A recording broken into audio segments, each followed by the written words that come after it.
Darius the Mede rose to power after King Belteshazzar, and he decided to divide his kingdom into 120 smaller areas, called provinces. This was a huge undertaking, and the king quickly found that, despite the fact that he was an elderly man now, there was no one in his kingdom as talented and trustworthy as Daniel. So the king Darius put Daniel in charge of his entire kingdom. Being in control of so much of the kingdom made the other administrators jealous, and they began to look for a way to get rid of Daniel. The wicked advisors went to King Darius and said, "O great king, we are all in agreement that no one is as great as you. Because of this, we advise that you make a law that any person who prays to anyone other than you should be thrown into the lion's den." The king agreed to the law. But when Daniel heard that the law had been signed, he went to his house and prayed to God as he normally did. Just as they expected, the wicked advisors found Daniel praying in his house. They immediately went to King Darius and said, "Daniel is breaking your law by praying to his God. You must send him to the lion's den." The king was heartbroken, and he spent the whole day looking for a way to save Daniel.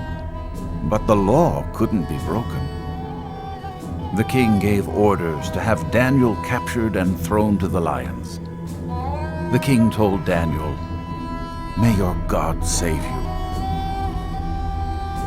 After Daniel was thrown into the lion's den, a stone was brought and placed over the mouth of the den. King Darius sealed the stone with his own royal seal and the seals of his nobles, so that no one could rescue Daniel. Then the king returned to his palace and spent the night fasting. He refused his usual entertainment and couldn't sleep at all that night. Very early the next morning, King Darius hurried out to the lion's den and called out, "Daniel, servant of the living God, did your God rescue you from the lions?" Much to the king's surprise, Daniel answered, "Long live the king! My God sent his angel to shut the lions' mouths so that they would not hurt me." The king was overjoyed, and he ordered that Daniel be lifted from the den. Not a scratch was found on him. Then the king gave orders to arrest the evil advisors who had plotted against Daniel. He had them thrown into the lion's den along with their wives and children. The lions leaped on them and tore them apart before they even hit the floor of the den. Then King Darius sent this message to the people of every race and nation and language throughout the world. "Peace and prosperity to you. Everyone in my kingdom should tremble with fear before the God of Daniel, because he is the living God, and he will endure forever. His kingdom will never be destroyed, and his rule will never end.